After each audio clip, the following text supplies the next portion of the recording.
पानसाठ माल ये हा? अरे एक कोट घेतला की डोकं कसं तड तड तड तड तड तड तड तड तड तड तड तड तड. अरे ह्या अरे ह्या अरे ह्या तुझं लगीन झालंय का?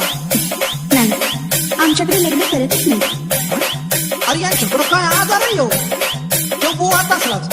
आणि आता हिचं बी लगीन झालं नाही, पण मला काही प्रॉब्लेम नाही. माझं लगीन जरी झालं असलं ना तरी पण मला चालतं सगळं. बरं. डोकं कसं